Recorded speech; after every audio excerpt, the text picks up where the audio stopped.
Okay, so we have another one. Um, so this building has multiple ridges. So we have one, we have two, we have three. Okay, so as you can see, and also it has an extended roof. So it happened. Let's do this. First, trace the base.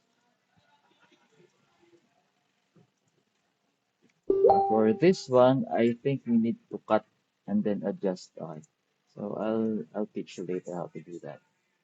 So as you can see, this area we cannot match because I think it, the roof is extended, okay, extended downwards. So our only option is to cut this area and then to add another base. So I'll show you what we can do later. Okay, so for this one, add the wall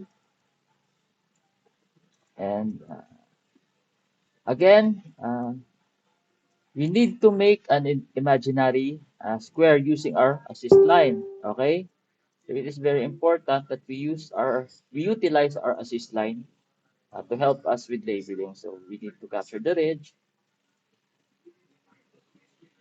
So for this task, we need to make sure that the ridge is uh, accurate. Okay, so I think for this one, okay, let's move. Let's change our view. Let's try this one. And this one. Okay, hmm. So again, if you have options to choose between views.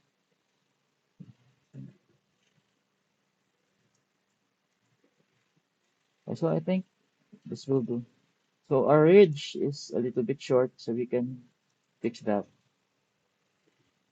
And let's try to draw the panels. Okay, so when drawing, just draw it slowly. Okay, so use S tool to draw your panels. Okay, so red. So there's a red. The red one, a red panel, it tells us that this panel is not properly snapped. Okay, so we need to redraw and carefully snap this to this point. Okay, so hmm, let's do the red.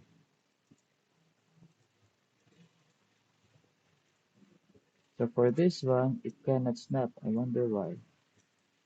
Let's try again.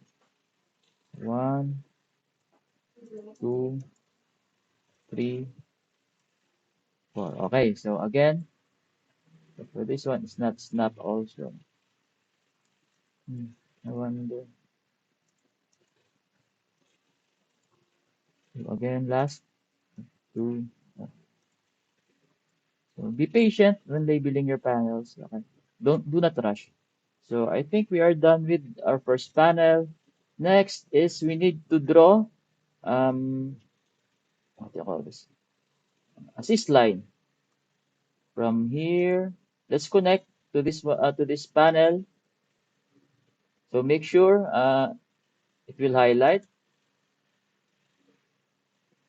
and then we can make another one to here. I think it's a little bit long. Let's try to adjust. I don't know if we can cut. Okay, we cannot cut. And okay, so another one.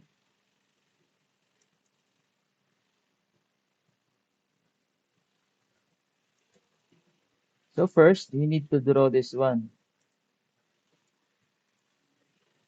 Make an imaginary square. Okay. Hmm, what's happening? Okay, so let's make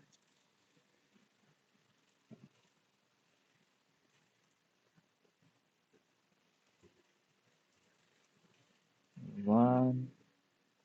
Make sure to snap.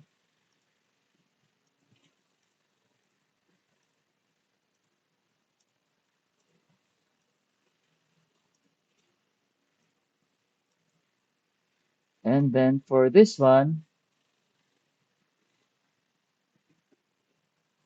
let's remove, oh,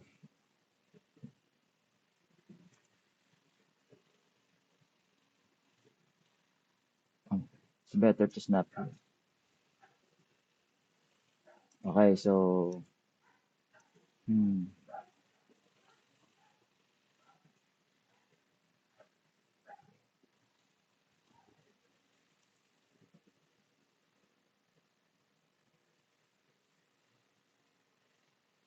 let's see. Wait, let's try to use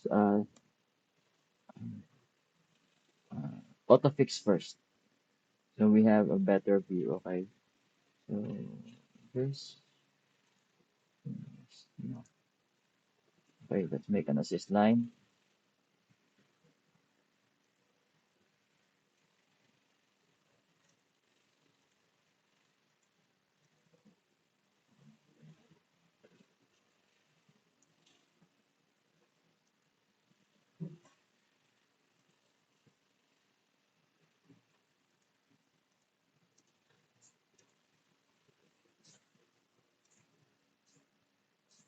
And okay, so let's try to use uh,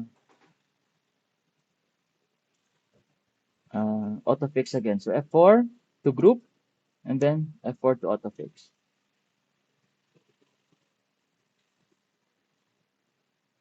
Okay, so yeah, I think we got the top uh, part perfectly. Okay, so next, this one. So for this one, since the slope is, I think this is just one slope. Okay, so uh, I think my technique here is to just drag the roof. So I'll just add a point and then click the panel and then just drag it. Okay, and then we can just adjust. So like so, and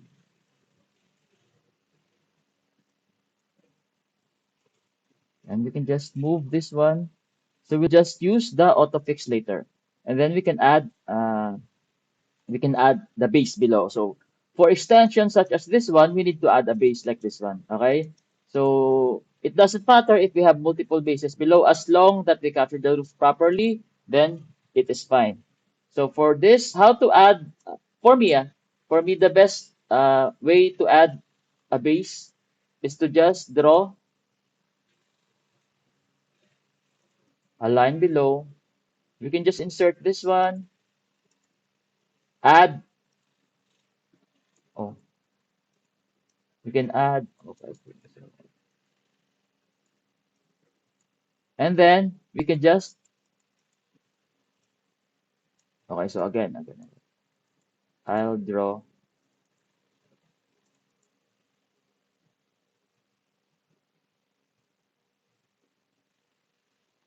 okay, so it's a bit hard. Snap, when drawing this kind of extensions, it's best to draw it on 3D mode. So let's try. Okay, so after that, we have a base, drag the wall, and we can just copy, okay, copy uh, the length of the wall. So click, and then highlight here, press 6. So we have a uniform wall. Close this one, and we can just use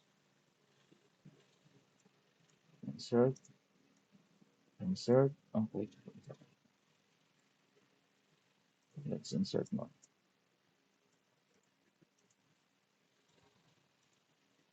We can use autofix. Okay, so let's group and then use autofix.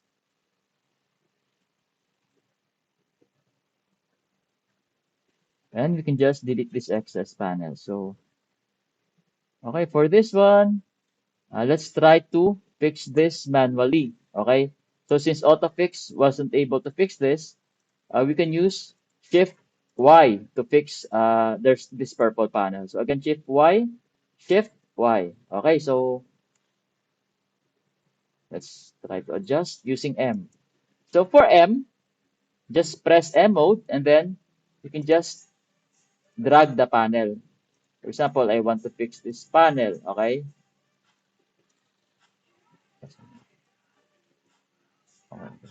Oh,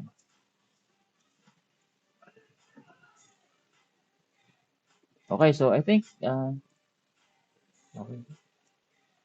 Okay, so this will do.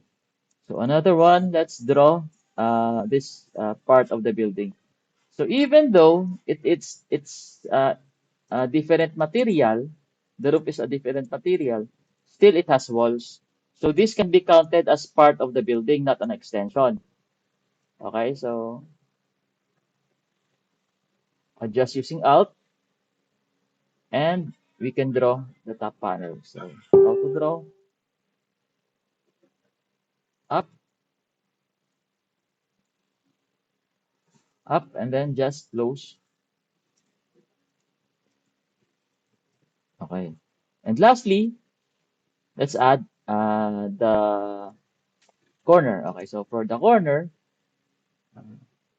press 9, draw an assist line, and guys, the best for adding corners, I suggest pick a view that has similar angles. So this one. So and then we can insert to its proper location. Okay, and then press I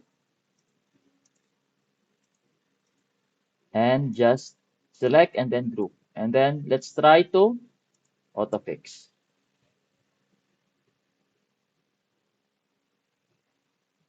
And let's check the final results. So check the final results, Alt R. As you can see, I have multiple base below. Okay, so it does not matter as long that we capture the roof perfectly. So let's see 3D mode. Okay, so here is our end result. This one. So as you can see, it does not matter if we have multiple bases below. Okay, so thanks.